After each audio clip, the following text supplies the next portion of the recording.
Screen दिख रही है आपको? Yes sir. Yes sir. तो अभी हम पढ़ेंगे NLM, Newton's law of motion. Newton ने कितने लॉ दिए थे? 3 कौन कौन से? नाम क्या था? First law, second law, third law. First, second, third. Okay, first, second, third, 3 law दिए थे। तो फर्स्ट लॉ क्या था उसमें? अच्छा, एक एक करके पूछूंगा मैं, जरा बताओगे आप मुझे? हैंड रेस करो जरा, फर्स्ट लॉ के लिए कौन बताना चाहता है फर्स्ट लॉ? जिससे पूछूंगा ओनली फर्स्ट लॉ बताएंगे, उसके बाद मैं किसी और से पूछूंगा second law. Praveen Sharma, yes Praveen, sir. First law बताओ। सर इस यूनिवर्स में जब तक एक्सटर्नल फोर्स अप्लाई नहीं होती तब तक जो वस्तु है वो या तो मोशन में रहेगी या तो मोशन में नहीं, मतलब रेस्ट पे रहेगी। मतलब अपनी स्टेट को चेंज नहीं करेगी जब तक उस पर कोई एक्सटर्नल फोर्स ना लगे। ये होता है ना yes sir. First law? Yes sir. Okay okay, correct correct है। हर्ष, आप बताओगे? Sir first law, second, second. Sir rate of change of momentum जो है ना वो डायरेक्टली प्रोपोर्शनल होता है फोर्स। ओके ओके, करेक्ट है। कीर्ति शर्मा, आप थर्ड लॉ बताओ।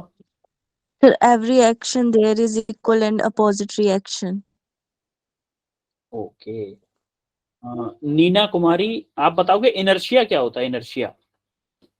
सर इनर्शिया एक्चुअल में ये हमारे फर्स्ट लॉ का पार्ट था, जिसमें ये कहते हैं कि अगर बॉडी रेस्ट पे तो वो रेस्ट पे रहेगी जब तक एक्सटर्नल फोर्स नहीं अप्लाई होती, और कोई भी एक्सटर्नल फोर्स के बिना वो बॉडी अगर मोशन में है तो वो मोशन में ही रहेगी, रेस्ट पे नहीं आएगी। तो मास का कुछ रिलेशन होता है क्या इनर्शिया से, कि मास कम होगा तो इनर्शिया कम होगा, ज्यादा होगा या कम मास जो होगा, होता कुछ है ऐसा? इनर्शिया, हाँ, मास ना इनर्शिया के डायरेक्टली प्रोपोर्शनल होता है। जितना ज्यादा मास होता है बॉडी का उतना ज्यादा इनर्शिया होता है, और जितना कम मास होता है उतना कम इनर्शिया होता है। ओके, गुड गुड नीलम कुमारी, गुड। नीना सॉरी, नीना कुमारी, गुड एक्सप्लेनेशन, गुड एक्सप्लेनेशन। अब आता है, सबसे पहले हम देखते हैं फोर्स। फोर्स क्या होता है? फोर्स होता है कोई भी एक पुल और पुश, पुल और push to change the state of object. हर किसी चीज को पुल करें या पुश करें, किसके लिए? उसकी स्टेट को चेंज करने के लिए उसको हम क्या बोलते हैं? फोर्स। इधर देखो, इसको मान लो फर्स्ट बंदा, जो ये है फर्स्ट, ये है सेकेंड, ठीक है? ये पहले से डोर को पुल कर रहे थे कि नहीं? Yes sir. फर्स्ट बंदा गेट को पुल कर रहा था बाहर की तरफ, लेकिन गेट नहीं खुल रहा था। क्यों? क्योंकि गेट खुल रहा था पुश करने से। अपने ग्लास के डोर देखे होंगे, उस पे किसी पे लिखा रहता है पुल और किसी पे लिखा रहता है पुश, लिखा रहता है कि नहीं? Yes sir. पुल का मतलब क्या होता है? पुल का मतलब अपनी तरफ खींचो, पुश का मतलब अंदर की तरफ धक्का दो, यही ना होता है? Yes yes. क्या देखो, ये बंदा ट्राई कर रहा था पुल करके गेट की स्टेट को चेंज करने की। गेट अभी रेस्ट पे था, तो उसको खोलेंगे तो गेट मोशन में आएगा कि नहीं आएगा? Yes sir. Yes sir. तो उसकी स्टेट चेंज होगी गेट की। Yes sir. पहला बंदा ट्राई कर रहा था लेकिन कर नहीं पा रहा था, क्योंकि वो रॉन्ग डायरेक्शन में फोर्स लगा रहा था। जो सेकंड बंदा आया, उसने क्या किया? तुरंत गेट को अंदर की तरफ धकेला और गेट खुल गया। तो क्या फोर्स क्या क्या कर सकता है? फ्रॉम रेस्ट टू मोशन ला सकता है। जैसे कोई ऑब्जेक्ट अगर रेस्ट पे है, उस पर अगर मैं फोर्स लगाऊं, तो क्या ऑब्जेक्ट मोशन में आ सकता है? आता है ना? मान लो कोई Yes. ब्लॉक है, कोई लिखा हुआ है कोई ब्लॉक, उस पर मैं अगर फोर्स लगाऊं, तो क्या ये मोशन में आ जाएगा? मूव करने लग जाएगा ये ब्लॉक? Yes sir. अच्छा खासा फोर्स लगा रहा हूँ, मान लो 100 न्यूटन फोर्स लगाया मैंने, तो अच्छे से एक्सेलरेट करने लग जाएगा अच्छा खासा। देखो, फ्रॉम मोशन टू रेस्ट, मान लो आपकी साइकिल चल रही है, तो क्या मैं फोर्स लगा के ब्रेक दबाऊंगा तो साइकिल रुक जाती है कि नहीं? Yes yes sir. देखो, फोर्स क्या कर रहा है? रेस्ट में पड़ी हुई है कोई चीज, उसको मोशन में भी ला सकता है, और अगर कोई चीज मोशन में है उसको रेस्ट पे भी ला सकता है ना। Yes, sir. Yes, sir. From uniform to accelerated motion, मान लो आपकी साइकिल क्या थी ना, यूनिफॉर्म मोशन से चल रही थी, यूनिफॉर्म मोशन से चल रही थी आपकी साइकिल, तो क्या आप पेडल दबा के, पेडल पैरों से फोर्स लगा के पेडल पे क्या उसकी स्पीड को बढ़ा सकते हो?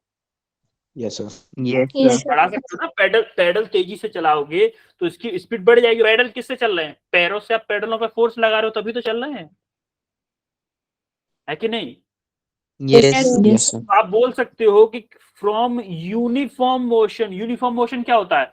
यूनिफॉर्म मोशन होता है Constant velocity or when acceleration is 0. हाँ, एक्सेलरेशन 0 हो या फिर वेलोसिटी आपकी कांस्टेंट Constant. हो। यूनिफॉर्म मोशन यानी कि एक्सेलरेशन 0 था, पहले आपकी साइकिल कांस्टेंट वेलोसिटी से चल रही थी, आपने पेडल जोर से मारा तो क्या वो एक्सेलरेटेड मोशन होगी? इस टाइम पे क्या होगा? एक्सेलरेशन की कुछ न कुछ वैल्यू होगी कि नहीं?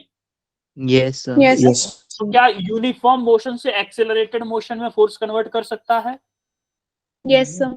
Yes, sir. Similarly to change the direction, यानी कि अगर आपको मान लो ये कोई रोड थी, है ना, ये कोई रोड थी, आपको ऐसे घूम के यूं इधर आना था,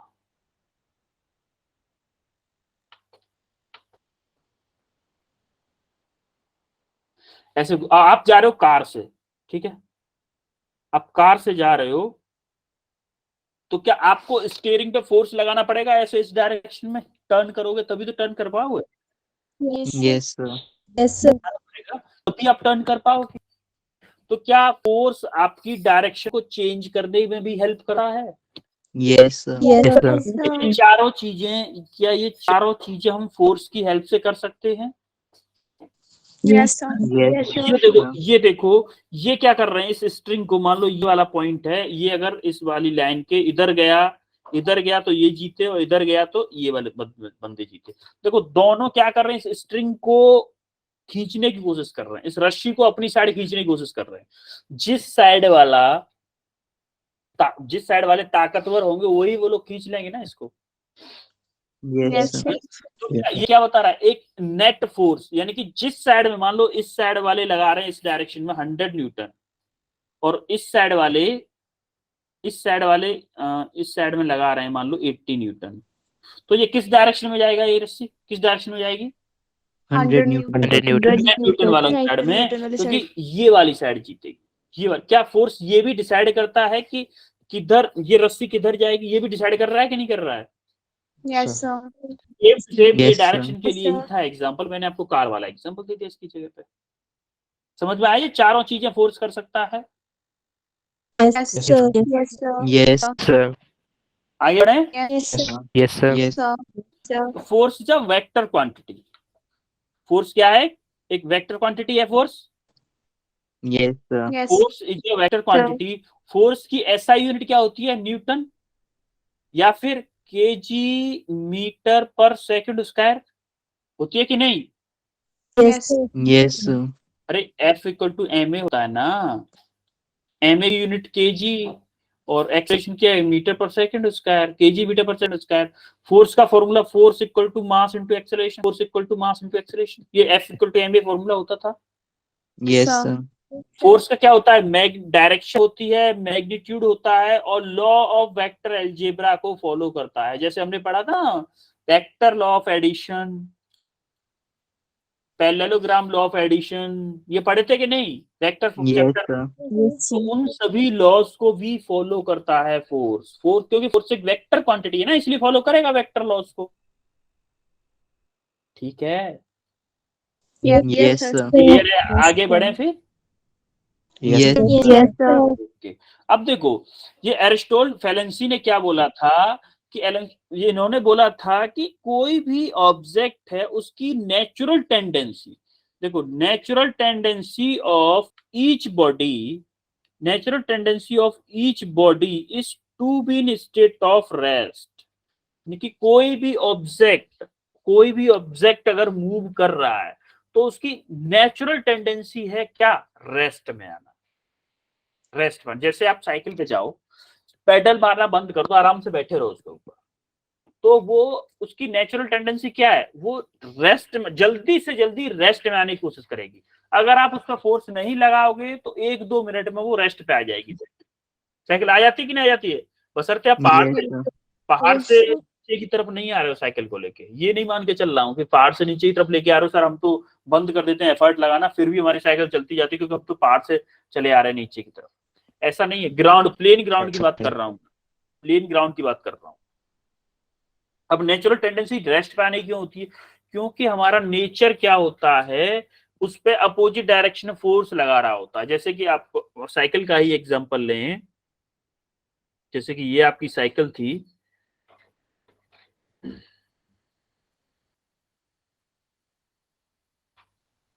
ये आपकी मान लो साइकिल है, ठीक है। जब आपकी साइकिल, ये साइकिल थी, सीट और बना दूं, है ये सीट बना दी, आप साइकिल पे बैठ के ऐसे चला रहे हो साइकिल को,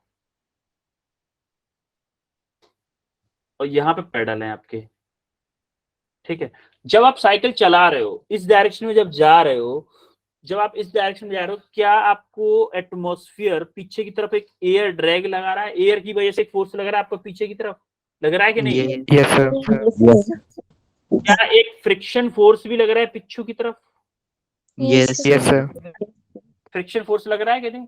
अब फ्रिक्शन फोर्स भी लग रहा है, एयर का ड्रैग भी लग रहा है, और भी कई सारे फोर्सेस होते हैं। मान लो ये जो व्हील्स होते हैं उनमें फ्रिक्शन होता है, कुछ कई सारे फोर्सेस होते हैं। लेकिन अगर आप कोई भी फोर्स अप्लाई नहीं कर रहे हो तब भी ये फोर्स लग रहे हैं कि नहीं लग रहे हैं?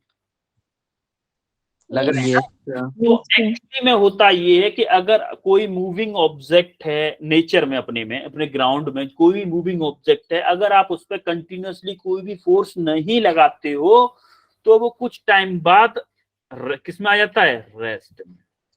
इसीलिए इन्होंने बोला था कि किसी भी ऑब्जेक्ट की नेचुरल टेंडेंसी क्या होती है? रेस्ट पे आने। जैसे ये बिल्ली है, ये बिल्ली चली आ रही थी वहां से, अगर ये खुद पे चलने के लिए फोर्स नहीं लगाएगी तो क्या रेस्ट पे आ जाएगी ये? Yes same to same condition, in order to stay in motion an external force need to be applied. अगर आपको मोशन में रहना है, अगर आपको इस साइकिल को हमेशा चलाए रखना है, इस साइकिल को चला के रखना है, तो आपको एक एक्सटर्नल फोर्स इस पे हमेशा लगाना पड़ेगा पेडल्स के थ्रू, तभी आप इसकी मोशन को कंटिन्यू रख सकते हो। अदरवाइज क्या होगा?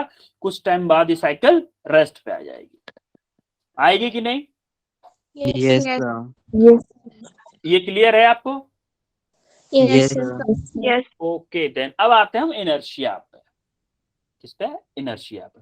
जैसा कि आप में से किसी एक बच्चे ने बताया था कि इनर्शिया किससे रिलेटेड होता है, कौन से लॉ से रिलेटेड होता है? फर्स्ट लॉ फर्स्ट लॉ से रिलेटेड होता है, या फिर हम फर्स्ट लॉ को कभी कभी लॉ ऑफ इनर्शिया भी बोल देते हैं कि वो इनर्शिया से ही रिलेटेड होता है एक्चुअली। देखो इनर्शिया क्या बोलता है, the inherent property of a body which can not change it's state of rest और यूनिफॉर्म मोशन। इनडायरेक्टली आप हिंदी में समझो, ये छोड़ो, लैंग्वेज छोड़ो, कि कोई भी ऑब्जेक्ट क्या करता है, अपनी स्टेट को चेंज करने का हमेशा अपोज करता है, हमेशा अपोज करता है। मान लो कोई ऑब्जेक्ट मोशन में है, उसको आपको रेस्ट में अगर लाना है तो आपको उस पर एक्सटर्नल फोर्स लगाना पड़ेगा। जैसे कि अगर ये बंदा सो रहा है, मान लो यहाँ पे, एक बंदे का नाम ले लेता हूँ ग्रुप आप लोगों में से ही, पीयूष। मान लो ये पीयूष हो रहा है ना, आज संडे का दिन है, संडे का दिन है आज, एक सेकंड, आज क्या है? संडे। तो क्या पीयूष खुद से उठेगा आज? No sir. तो पीयूष की अगर स्टेट में चेंज करवाना है, स्लीपिंग कंडीशन से उठ के भाई वॉक कर ले, मॉर्निंग वॉक कर ले, कुछ उस कंडीशन में चेंज करना है तो हमें पीयूष पे मम्मी के द्वारा फोर्स लगवाना पड़ेगा। मम्मी चिल्लाएंगी तभी पीयूष उठेगा आज, क्योंकि उसको जाना ही नहीं आज पढ़ने। तो क्या एक तरह से हम क्या बोलते हैं, इनर्शिया को क्या बोलते हैं? Degree of laziness.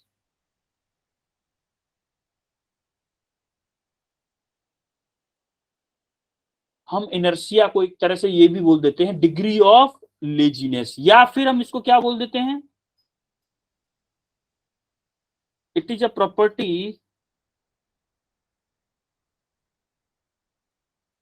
of object by which object oppose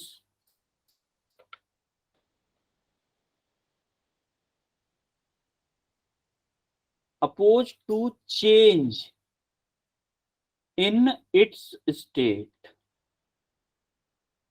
यानी कि अगर कोई ऑब्जेक्ट है वो अपनी स्टेट के चेंज करने का अपोज कर रहा है, बस उसको हम क्या बोलते हैं, इनर्शिया। जैसे जितना ज्यादा मास होगा, आप चलो एक एग्जांपल देता हूं, ये कोई कंकड़ पड़ा हुआ है छोटा सा, रेस्ट पे है, किस पे है ये, रेस्ट, और ये कोई पत्थर पड़ा हुआ है बड़ा सा, ये भी आपका रेस्ट पे है। अब मुझे ये बताओ, मैं आपसे बोलूं किस पत्थर को, दोनों पत्थरों को उठा के ना थोड़ी सी दूर फेंक दो, मान लो 1 मीटर दूर, यहां से यहां पे पहुंचाना है इसको 1 मीटर दूरी पे, और इसको यहां से यहां पे पहुंचाना है 1 मीटर दूरी पे, कौन से को ज्यादा इजी होगा पहुंचाना? छोटे वाले।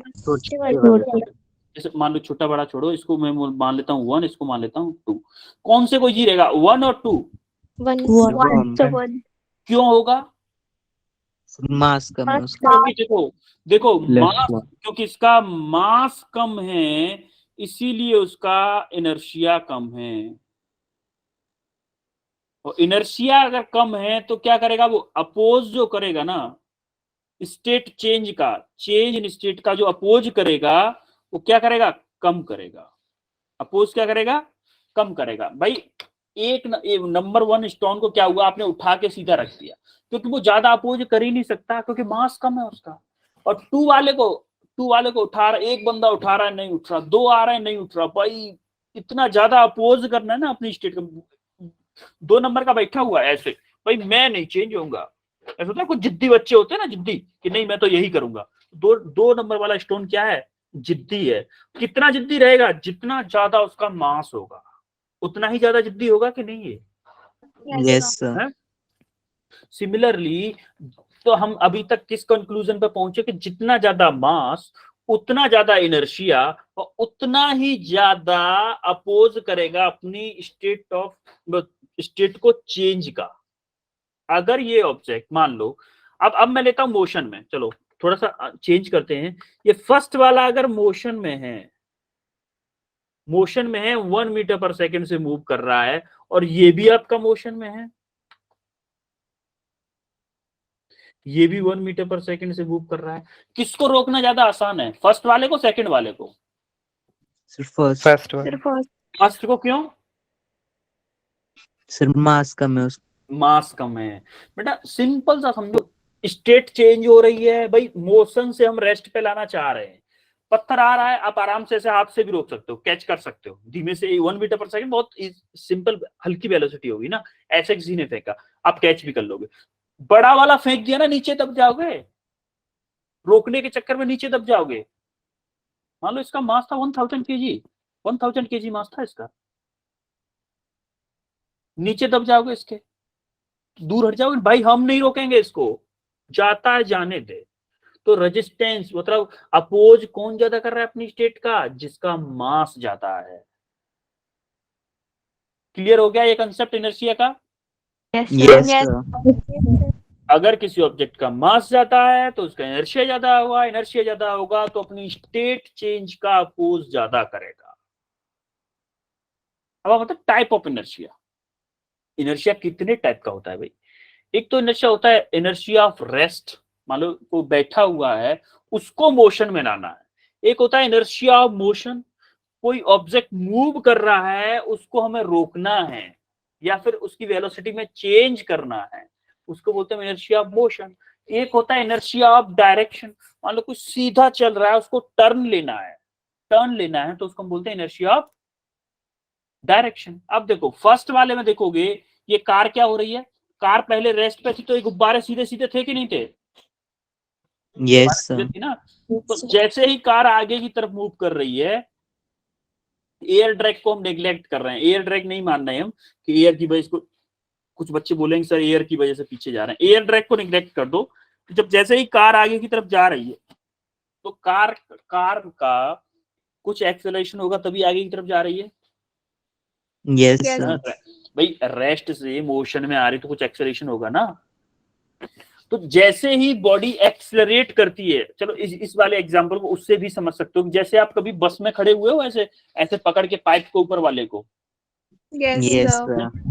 जैसे ही ड्राइवर हमेशा स्टार्ट करता है, गाड़ी को तेजी से स्टार्ट करता है, अगर किसी पैसेंजर के लिए रोकता है, अगर ब्रेक लगाता है तो आप आगे की तरफ धकेला लगता है आपको, और जैसे ही तेजी से एक्सेलरेट करता है, तेजी से स्टार्ट करता है तो आपको पीछे की तरफ थोड़ा सा धक्का लगता है कि नहीं? आपने ये फील किया है कभी बस में? Yes, sir. Yes, yes sir. Sir. तो ये किसकी वजह से होता है? इनर्शिया की वजह से।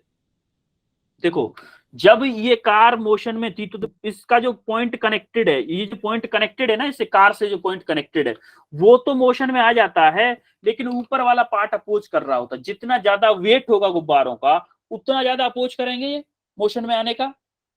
यस भाई सर। अपनी रेस्ट से मोशन में ला रहे हैं गुब्बारों को तो कुछ तो अपोज करेंगे।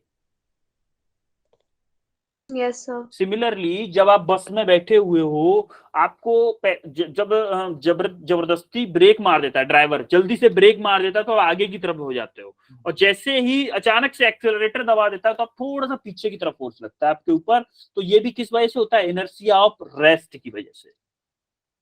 आप रेस्ट पे होते हो ना उस टाइम पे, होते हो कि नहीं? अब यस आता है sir. Inertia of motion. Inertia of motion ये वाला जो अभी मैं केस बता रहा था ना, जैसे रुक जाता है, ब्रेक लगा देते हैं, ब्रेक लगा देते हैं कि नहीं, यस वो वाला Yes, केस ये सेकंड वाला था, इनर्शिया ऑफ मोशन वाला केस था। कि जैसे आप देखो मोशन में थे Yes, sir. मोशन में जो थे, अचानक से आपको ब्रेक लगाया तो देखो इसकी गर्दन नीचे की आगे की तरफ झुक रही है कि नहीं झुक रही है? Yes Yes, sir. सर। है? तो ये क्या था? देखो ये क्या था?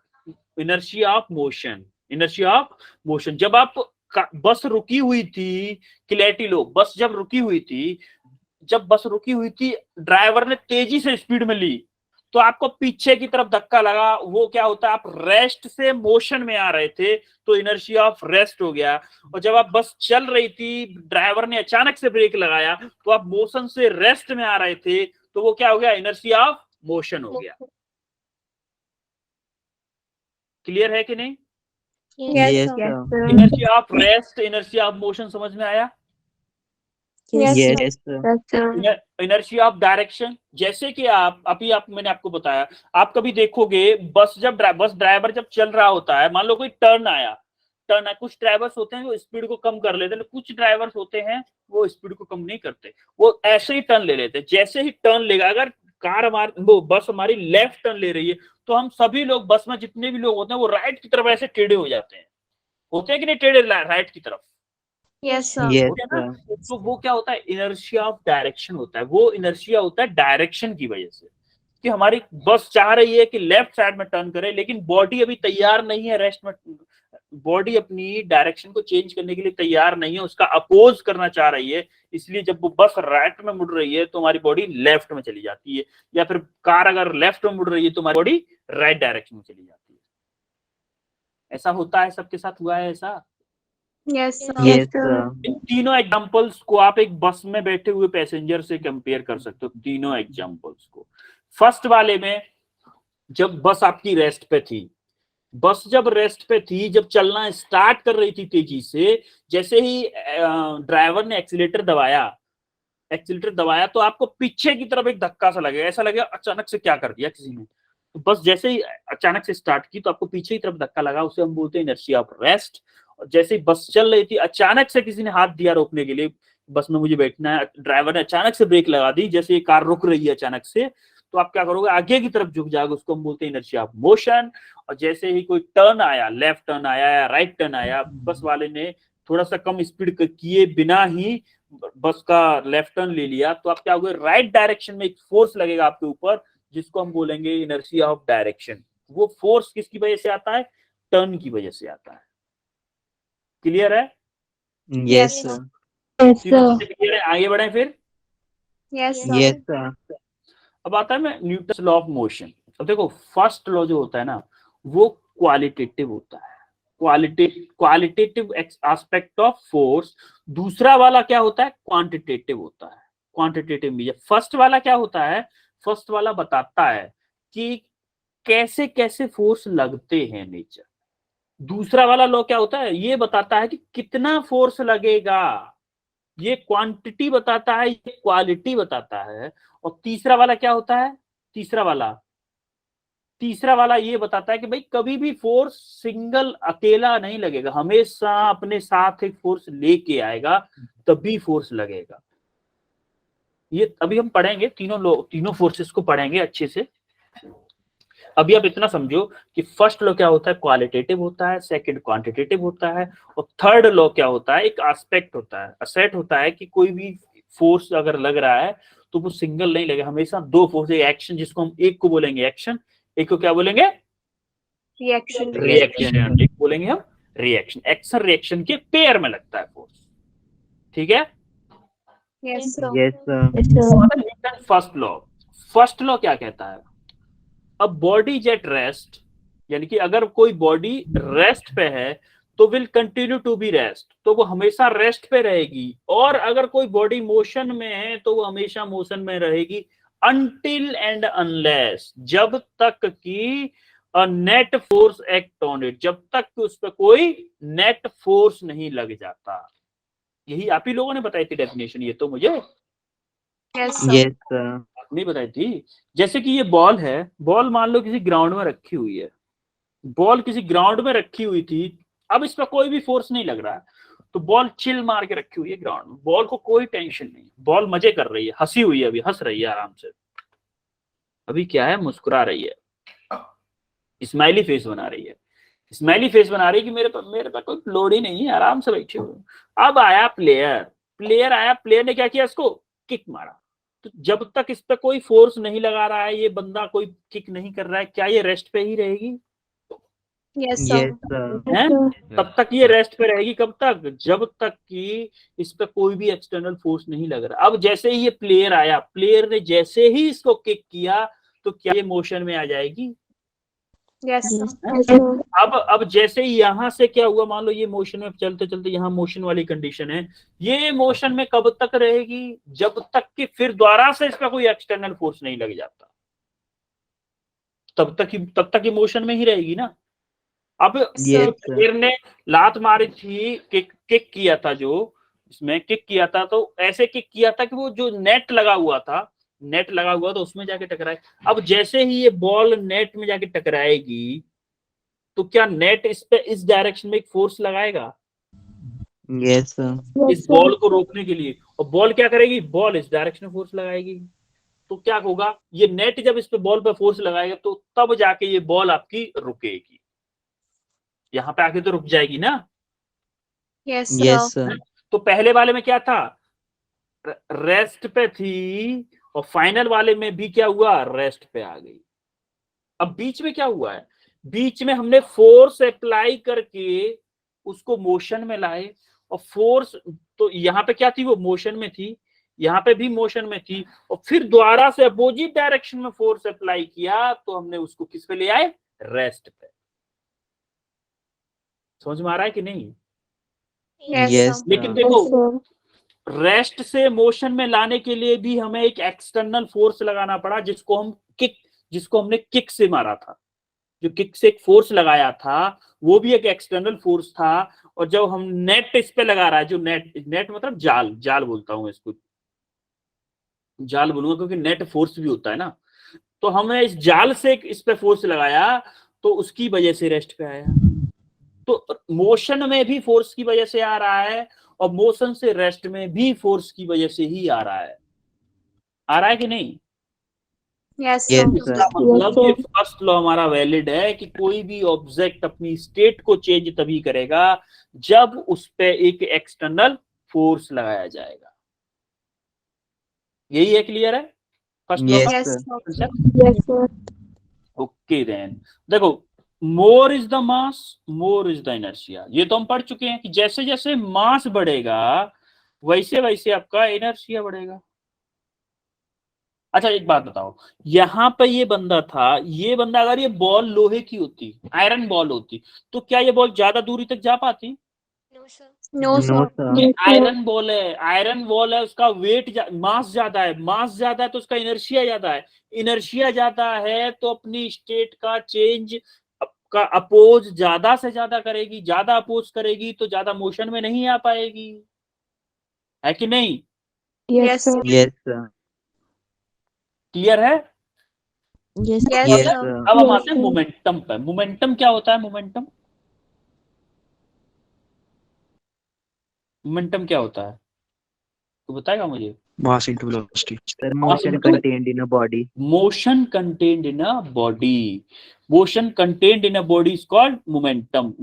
फॉर्मूला क्या होता है मोमेंटम का? Mass into velocity. अब देखो, अभी इसका हम अपडेटेड वर्जन पढ़ेंगे, कंजर्वेशन ऑफ मोमेंटम। ये अभी मोमेंटम कंसेप्ट आएगा, चैप्टर आएगा हमारा, तब पढ़ेंगे। अभी हमारा मोमेंटम जानने का इस टाइम पे वो है कि देखो मोमेंटम क्या होता है, एक्चुअली ट्रांसफरेबल होता है। जैसे ये वाली बॉल दिख रही है फर्स्ट वाली, और ये क्या है? सेकंड, ये थर्ड, ये फोर्थ, ये फाइव। देखो फर्स्ट बॉल को हमने कुछ मोमेंटम दिया, फर्स्ट बॉल को मोमेंटम दिया तो फर्स्ट ने क्या किया? मोमेंटम ट्रांसफर कर दिया टू पे।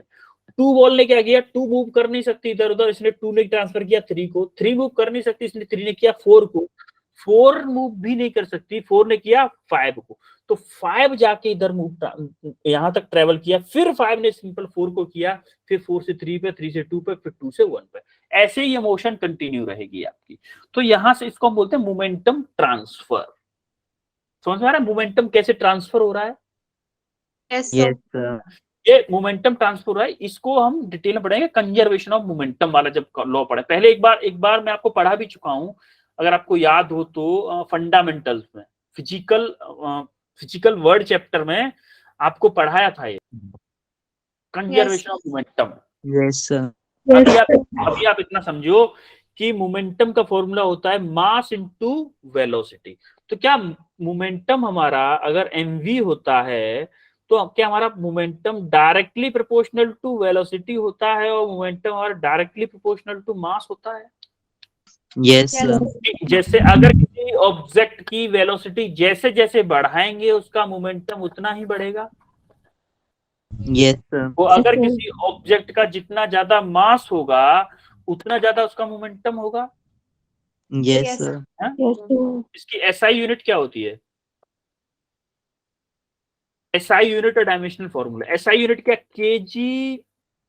केजी मीटर पर सेकंड होगी, क्योंकि देखो इसकी क्या होगी? केजी मास की, यस सर। और वेलोसिटी क्या होगी? मीटर पर सेकंड। तो क्या केजी मीटर पर सेकंड होगी मोमेंटम की unit? Yes sir. Dimensional formula क्या होगा? MLT minus M1 one. L1 T1। M L T minus one. M mass का हो गया केजी का, और एम मतलब मीटर, मीटर मतलब लेंथ, लेंथ का एल हो गया, और टी नीचे है तो टी माइनस वन हो गया। क्लियर है? Yes Yes, sir. तो देखो ये क्या है? प्रोपोर्शनलिटी रिलेशन है। क्या प्रोपोर्शनलिटी रिलेशन एक स्ट्रेट लाइन होती है? होती है कि नहीं प्रोपोर्शनलिटी रिलेशन? आपको याद है स्ट्रेट लाइन इक्वेशन? अगर P डायरेक्टली प्रोपोर्शनल टू अगर V है और P directly proportional to M है, तो क्या P बढ़ेगा तो M भी बढ़ेगा, वो सॉरी V बढ़ेगा तो P भी बढ़ेगा? Yes sir. क्या M बढ़ेगा तो P बढ़ेगा? Yes sir. दोनों सेम रेट से बढ़ रहे हैं। तो इधर देखो जरा कि जैसे जैसे M को बढ़ा रहे हैं वैसे वैसे P बढ़ रहा है। देखो M अगर मैं इतना ले रहा हूं तो आपका मोमेंटम भी इतना हो रहा है, M को अगर मैं इतना ले रहा हूं तो आपका मोमेंटम भी इतना हो रहा है कि नहीं? Yes, यस जैसे सर। जैसे मैं वेलोसिटी को बढ़ाऊंगा, देखो वेलोसिटी अगर इतनी ले रहा हूं तो आपका मोमेंटम इतना है, वेलोसिटी को इतनी ले रहा हूं तो आपको मोमेंटम इतना हो रहा है, आपको वेलोसिटी को इतना ले रहा हूं तो आपका मोमेंटम इतना हो रहा है। जैसे जैसे मैं वेलोसिटी बढ़ा रहा हूं वैसे वैसे मोमेंटम भी बढ़ रहा है। Yes sir. क्लियर है? Yes, sir. Yes sir. Linear momentum clear हुआ? Yes, yes sir. सर। हाँ? Yes, sir. Yes sir. आगे बढ़े फिर। Yes, yes sir. Sir. Okay, अब आता है Newton second law of motion. भाई सेकंड लॉ क्या बोलता है? सेकंड लॉ क्या बोलता है? बताओगे? Sir, rate of change of momentum is directly proportional to the external force applied. Rate of change of momentum. देखो rate of change of momentum, rate of change of momentum क्या होगा? Sir, dp. dp upon dt। देखो rate का मतलब क्या होता है? Rate per unit time, per unit time मतलब rate of change in momentum, यानी कि चेंज इन मोमेंटम का रेट, रेट आता है। अगर कहीं कहीं पे रेट आ जाता है ना, रेट रेट आ जाता है, इसका मतलब है उसमें पर यूनिट टाइम चीजें दी हुई है, पर unit time. Rate of change in momentum, इसको हम बोलते हैं rate of change in momentum, DP upon dt। समझ में आ रही है मेरी बात? Yes, sir. Rate of change in momentum is equal to net force, यानी कि किसी ऑब्जेक्ट पर नेट कितना फोर्स लग रहा है उसके rate of change in momentum के इक्वल होगा, नेट फोर्स। अब देखो ये दो फोर्स, पहले हम इस वाले सिस्टम को ले लें, मान लो फर्स्ट वाले को ले लें, तो इसका देखो मास है मान लो 100 kg, ठीक है। 100 kg अगर इसका मास है, जैसे जैसे इसकी वेलोसिटी बढ़ाएंगे क्या इसका मोमेंटम भी चेंज होगा? Yes, sir. हाँ? जिस रेट से इसकी वेलोसिटी बढ़ाएंगे उसके चेंज के डायरेक्टली प्रोपोर्शनल होगा फोर्स। यानी कि फोर्स मान लो मैं कुछ अप्लाई कर रहा हूं इस पे, तो जो फोर्स अगर मुझे निकालना है, फोर्स अगर मुझे निकालना है तो इसका मोमेंटम कितने टाइम में कितना चेंज हो रहा है उस पर डिपेंड करेगा क्या? फोर्स। अरे किसी ने बोल दिया मुझसे कि मान लो t इक्वल टू 0 पे इसकी इनिशियल वेलोसिटी थी 0 और फाइनल वेलोसिटी कितनी हो गई 1, कितने सेकंड में? 1 सेकंड में। तो क्या मैं फोर्स निकाल सकता हूं? Yes, sir. क्योंकि देखो चेंज इन मोमेंटम मास कितना है 1000 kg और वेलोसिटी में चेंज कितना हो रहा है 1 माइनस के 0, फाइनल 0 है, वो फाइनल 1 है, इनिशियल 0 है, अपॉन dt क्या है 1 सेकंड। तो कितना आ गया 100 न्यूटन फोर्स आएगा कि नहीं आएगा? Yes, sir. सिमिलरली अगर हमारा मास अगर ज्यादा हो जाता है तो मान लो इसका 1000 kg मास था, तो क्या मास पे भी तो डिपेंड कर रहा है? देखो मास का Yes. मल्टीप्लिकेशन है तो मास पे डिपेंड करेगा, मास पे आपका डिपेंड करेगा। तो हमारा अब हम एक्सप्रेशन कैसे निकालते हैं? चलो एक्सप्रेशन कैसे निकालते हैं फाइनल। क्या आपको ये तो पता है force is directly proportional to DP upon D? Yes, sir. है कि नहीं भाई? Rate of change of momentum के ही डायरेक्टली प्रोपोर्शनल होता है। क्या मैं इस प्रोपोर्शनलिटी कांस्टेंट को उठा के के लिख सकता हूं? Yes, sir. प्रोपोर्शनलिटी कांस्टेंट को उठा के के लिख दिया। ये के क्या है? Proportionality constant. प्रोपोर्शनलिटी कांस्टेंट को अगर मैं 1 ले लूं तो क्या मेरा F equal to DP upon dt हो जाएगा? Yes, sir. F equal to DP upon dt हो गया तो क्या मैं F equal to D upon dt, P को क्या लिख सकता हूं? P को P इक्वल टू mv है कि नहीं? Yes, sir. Yes, sir. P equal to mv लिख दिया मैंने। अब देखो d अपॉन dt, यहाँ पे मास कांस्टेंट है तो किसी ऑब्जेक्ट, मान लो अगर मैंने फर्स्ट सिस्टम लिया, अब मैं t इक्वल टू 1 सेकंड पे ले लूं या फिर t इक्वल टू 5 सेकंड पे ले लूं, मास तो 100 kg ही रहेगा ना फर्स्ट ऑब्जेक्ट का, या फिर सेकंड वाले सिस्टम का मास तो 1000 kg ही रहेगा ना। Yes, sir. मास कांस्टेंट रहेगा तो मास आपका बाहर आ गया इनटू इधर क्या हो गया dv अपॉन dt। आपको ये याद है ये क्या होता था? Sir, acceleration. एक्सीलरेशन, बिल्कुल ये होता था आपका dv अपॉन dt, हम बोलते थे एक्सीलरेशन। इसीलिए आपका फेमस एक्सप्रेशन क्या है? ये सबसे ज्यादा फेमस है। इस एक्सप्रेशन से ज्यादा फेमस है आपका ये वाला एक्सप्रेशन, ये इंपोर्टेंट है ज्यादा। F equal to M A, clear है? Yes, Yes, sir. आगे बढ़े फिर। Yes, sir.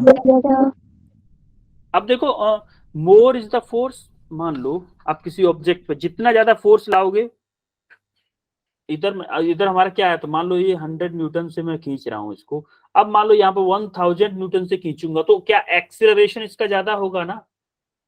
Yes, sir. तो ये बोल रहा है मोर is the force, more is the acceleration. Acceleration of the particle is directly proportional to applied force. And is in direction of this force, यानी कि एक्सीलरेशन उसी डायरेक्शन में होगा जिस डायरेक्शन में आपका फोर्स अप्लाई होगा। अरे F equal to M A से देखो जरा, F equal to M A से क्या force directly proportional to acceleration है यस सर। है कि नहीं? और जो फोर्स की डायरेक्शन होगी आपकी वही एक्सीलरेशन की डायरेक्शन होगी, इतना भी याद रखिएगा। मान लो मैंने प्लस एक्स एक्सिस में आपका फोर्स अप्लाई किया, तो आपका जो एक्सीलरेशन होगा उसकी डायरेक्शन भी प्लस एक्स एक्सिस ही होगी। क्लियर है? Yes sir. हाँ? आगे बढ़े। Yes Yes, sir. अब हमारा कंसेप्ट आता है नेट फोर्स का। नेट फोर्स का क्या कंसेप्ट है भाई? अच्छा एक बात बताओ कि अगर किसी ऑब्जेक्ट पे फोर्स लगने के बाद भी नेट फोर्स 0 हो सकता है क्या? जैसे मान लो ये कोई Yes, sir. ऑब्जेक्ट है, इस पे अगर मैं फोर्स लगा रहा हूँ कैसे हो सकता है बेटा, कोई बताएगा मुझे? नेट फोर्स लगने के बावजूद Sir. नेट फोर्स 0 हो जाए? अगर वॉल पे हम फोर्स लगाएंगे तो वहां पे नेट फोर्स 0 होगा। वॉल पे नेट फोर्स लगाएंगे तो नेट फोर्स 0 होगा। हाँ बेटा, क्योंकि वो ऊपर से रिएक्शन फोर्स अप्लाई करेगा, इसलिए नेट फोर्स 0 होगा। फॉर एग्जांपल मैं ये बोल सकता हूँ कि इस ब्लॉक पे अगर मान लो इधर से मैं 10 न्यूटन का फोर्स लगा दूं, तो इधर से भी एक इधर 10 न्यूटन का फोर्स लगा दूं, क्या इस पे नेट फोर्स 0 है? Yes sir. Yes sir. क्योंकि देखो एक 10 न्यूटन का इधर को खींच रहा है और 10 न्यूटन इधर खींच रहा है, तो इसका नेट फोर्स क्या हो गया आपका? एफ नेट आपका क्या है इस पे? 0 है। जैसे ये हॉर्स है, हॉर्स पे मान लो इधर 20 न्यूटन फोर्स लग रहा है और इधर 30 न्यूटन लग रहा है, तो इस पे एफ नेट फोर्स क्या होगा? 10 न्यूटन 10 न्यूटन किधर, किस डायरेक्शन में? सर। 30 न्यूटन के डायरेक्शन में। राइट डायरेक्शन, राइट डायरेक्शन है ना ये? Yes yes sir. सर। ये समझ में आ रहा है? ये समझ में आ रहा है कि जो नेट फोर्स होगा हम इसको वेक्टर फॉर्म में भी कर सकते हैं। चलो वेक्टर फॉर्म में भी करके बताता हूँ आपको। देखो अगर मैं इसको, एक सेकेंड, ये मैं पॉजिटिव एक्स डायरेक्शन मानूं, इसको पॉजिटिव वाई डायरेक्शन मानूं, एक मैं कलर चेंज करूं, क्या मैं इसको एक्स डायरेक्शन क्या लिखते थे? आई कैप लिखते थे। Yes why sir. डायरेक्शन में जे कैप लिखते हैं कि नहीं लिखते हैं? जी क्या? यस तो क्या मैं इसको मान लो यस सर। F1 फोर्स मान लूं, तो क्या मैं इसको 30 आई कैप लिखूंगा? Yes sir. और अगर मैं इसको F2 फोर्स मानूं तो क्या मैं इसको माइनस के 20 आई कैप न्यूटन लिखूंगा? लिखूंगा कि नहीं?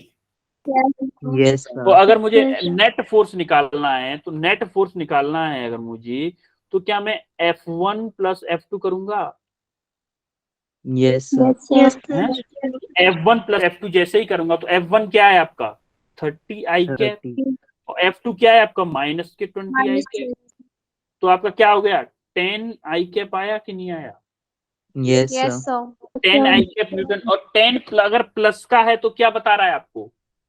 प्लस का क्या बता रहा है? पॉजिटिव आई। पॉजिटिव एक्स डायरेक्शन में, पॉजिटिव आई या फिर पॉजिटिव एक्स डायरेक्शन में हो रहा है। यस आ गया सर। आपका 10 Newton in right towards right, और राइट क्या है आपका? पॉजिटिव एक्स डायरेक्शन ही है ना? Yes sir. है। तो आपका आई और जे कैप अगर प्लस का आई आया है, आई का कोफिशिएंट अगर प्लस का है तो पॉजिटिव एक्स डायरेक्शन में, माइनस का होता तो नेगेटिव एक्स डायरेक्शन में होता कि नहीं? Yes yes sir. क्लियर है इतना? Yes yes sir. अच्छा अब यहाँ पे डिस्कशन होगा, मैं एक एक करके पूछूंगा, ठीक है? कोई भी बिना पूछे नहीं बताएगा, एक एक करके क्वेश्चन पूछूंगा, विद एक्सप्लेनेशन आपको आंसर देना है मुझे। हाँ, फर्स्ट क्वेश्चन में पूछूंगा, हैंड रेस करना, जिसको बताना हो वो अपना हैंड रेस कर सकते हैं, ठीक है? फर्स्ट क्वेश्चन है, why it is easier to change the state of toy car than actual car? तीन ही लोग बताना चाहते हैं इसको बस, चार, आंचल भी बताना चाहते हैं, आंचल, प्रवीण, मानसी, हर्ष, चार के अलावा और कोई? चार ही लोग? अरे ये तो कितना इजी है, जस्ट अभी एक्सप्लेन किया है मैंने।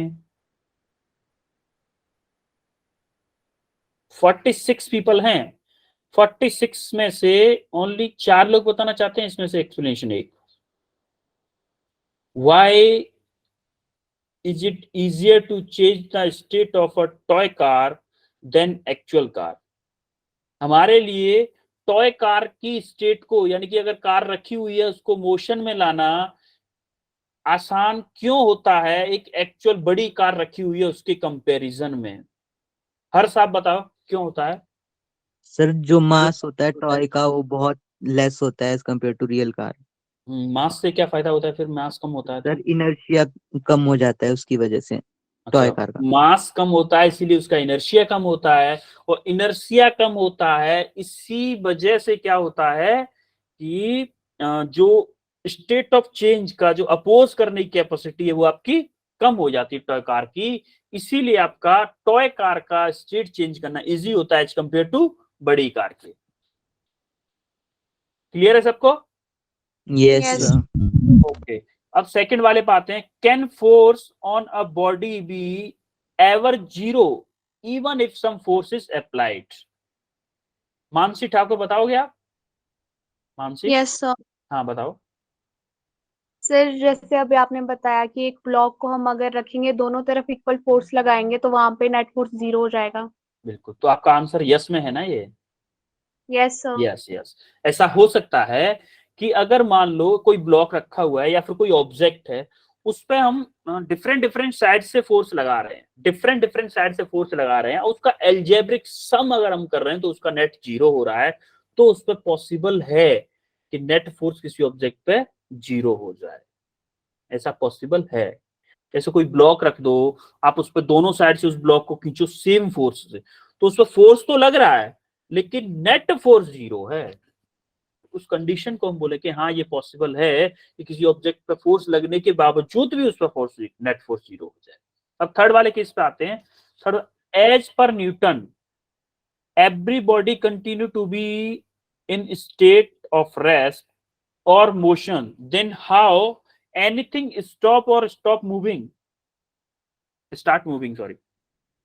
अच्छा, फर्स्ट लॉ के अकॉर्डिंग फर्स्ट लॉ कहता है कि हर कोई बॉडी है, जो बॉडी है वो मोशन में ही रहेगी अगर मोशन में है, अगर वो कोई बॉडी रेस्ट पे है तो रेस्ट में ही रहेगी। फिर भी बॉडी ऑब्जेक्ट्स स्टार्ट मूविंग भी करते हैं, मूविंग मोशन में भी आते हैं, रेस्ट से मोशन में भी आते हैं, और अगर कुछ ऑब्जेक्ट मोशन में है तो वो रेस्ट में भी आ जाते हैं। ऐसा क्यों होता है? कौन कौन बताना चाहते हैं? हैंड रेस करो, इसकी एक्सप्लेनेशन। हर साहब बताओ इस बार। सर एक्सटर्नल फोर्स की वजह से। यस यस, एक्सटर्नल फोर्स की वजह से। और कोई कुछ बताना चाहेगा?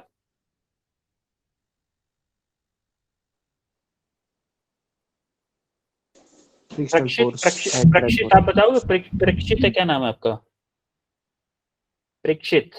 जब कोई लगती है उसके ऑपोजिट ऑब्जेक्ट की फोर्स के, तो वो मूविंग स्टार्ट करता है या फिर स्टॉप हो जाता है। यस यस यस, बिल्कुल आपकी करेक्ट एक्सप्लेनेशन है। जैसे कि अगर कोई ऑब्जेक्ट मूविंग कंडीशन पे है और उस पर हम अगर एक्सटर्नल फोर्स लगाएं तो वो ऑब्जेक्ट रेस्ट पे आ जाता है, और अगर कोई ऑब्जेक्ट रेस्ट पे है, रेस्ट पे अगर कोई ऑब्जेक्ट है उस पे अगर हम फोर्स लगाते हैं तो वो ऑब्जेक्ट किसमें आ जाता है? मोशन। वो ऑब्जेक्ट मोशन में आ जाता है। इसीलिए कुछ ऑब्जेक्ट मोशन, अगर मोशन में है तो रेस्ट पे आ जाते हैं, और रेस्ट पे है तो मोशन में आ जाते हैं। फर्स्ट लॉ वायलेट नहीं हो रहा है इसकी वजह से, फर्स्ट लॉ भी यही कहता है। अब आते हैं फोर्थ पे। If the momentum of a body is constant, what can about से द नेट फोर्स? इसको कौन बताएगा? बताएगा कोई?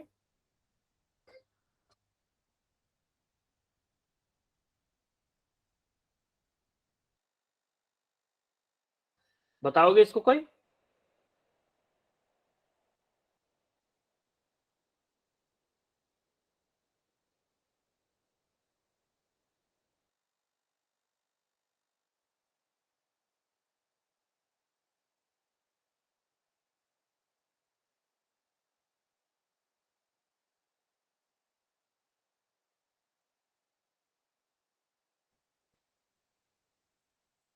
ओनली दो लोग बताओगे, बाकी तीन। अंशिका, आप बताओ। सिर्फ नेट फोर्स 0 होगी नेट फोर्स जीरो होगी, क्यों? सर, क्योंकि differentiation of any constant term is 0। Okay, mathematics से, क्या बात है। पायल, आप बताओगे Payal? Yes sir. Sir net force 0 होगी सर, क्योंकि अगर हमें मोमेंटम को कंजर्व रखना है सर, तो उस पर कोई फोर्स एक्शन नहीं होनी चाहिए। विदाउट कंजर्वेशन मोमेंटम के भी हम इसको एक्सप्लेन कर सकते हैं वैसे पायल। Yes sir. अंशिका ने भी अच्छी सही एक्सप्लेनेशन दी।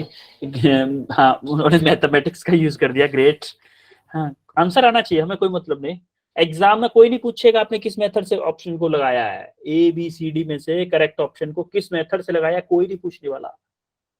आंसर सही आना चाहिए आपका, साम दाम दंड भेद कुछ भी लगाना पड़े, आंसर सही आना चाहिए। हमें चाहिए नीट के लिए डॉक्टर बनना है, हमें कॉलेज चाहिए, बस कोई भी तरीका अपनाओ, बस आंसर सही आना चाहिए। लेकिन ऐसा नहीं गलत आंसर आ जाए, फिर तो गड़बड़ हो जाएगा। आंसर सही आना चाहिए। देखो आपने सही बताया था वैसे अंशिका ने शायद, कि कांस्टेंट, अगर मोमेंटम हमारा कांस्टेंट है, वो हमारा मोमेंटम का रेट यानी कि डिफरेंशिएट करते हैं तभी हमारा फोर्स आता है, और किसी कांस्टेंट का डिफरेंशिएट करेंगे तो हमारा 0 आएगा। ये तो हमारा मैथमेटिकल फॉर्मूला रहा, मैथमेटिकल वे रहा। अब हम देखते हैं कि सेकंड लॉ हमारा क्या था, change in momentum per unit time is called net force, यही था ना। Rate of change, sorry, rate of change in momentum per, rate of change in momentum क्या था, नेट फोर्स के इक्वल था। तो देखो उसमें भी क्या है, change in momentum, momentum change हो रहा है ना, उसी का रेट लेना है। अब यहाँ पे क्या बोला है, मोमेंटम आपका कांस्टेंट है, तो मोमेंटम अगर कांस्टेंट है तो उसका चेंज 0 होगा कि नहीं होगा। यस पहले मान लो मोमेंटम था आपका 10 न्यूटन सेकंड, और कुछ टाइम बाद भी उसका 10 न्यूटन सेकंड है, तो मोमेंटम में चेंज तो 0 हो गया ना। यस तो अगर मोमेंटम में चेंज आपका 0 हो गया, तो moment rate of change in momentum ही आपका फोर्स होता था, नेट फोर्स होता था, तो वो नेट फोर्स भी आपका 0 हो जाएगा। यस होगा कि नहीं। Yes sir. अरे क्लियर है सबको। Yes yes sir. यस 2-3 लोग बोलते हैं, बाकी लोग पता नहीं Yes, क्या कर रहे हैं। हैं, क्लियर है सबको। Yes sir. Yes sir. Okay okay then, अब ये क्वेश्चन को करो जरा, इस क्वेश्चन को। 1 मिनट है आपके लिए इसके लिए, चलो 1 मिनट ओनली।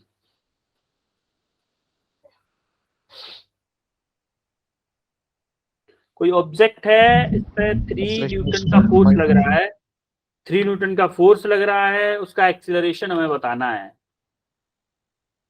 क्या होगा एक्सीलरेशन उसका, 3/5 3/5। देखो आपको क्या दे रखा है, मान लो कोई ऑब्जेक्ट है, उस पर 3 न्यूटन का फोर्स लग रहा है, मास क्या है इसका 5 kg। तो आपको देखो मास दे रखा है 5 kg और फोर्स दे रखा है आपको 3 न्यूटन, तो आप सिंपल फॉर्मूला लगा दो, F = ma।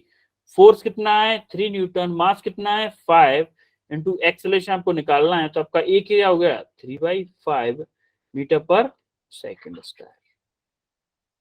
क्लियर है सबको। Yes yes sir.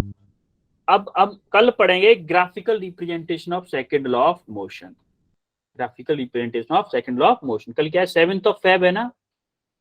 Yes, sir. कल पढ़ेंगे हम ये टॉपिक, ठीक है। यस सर ओके देन, फिर अभी क्लास को क्लोज करते हैं। Okay, sir. Thank you, sir. Okay you welcome बेटा, welcome everyone, thank you sir. You welcome. Good night. Good night, good night.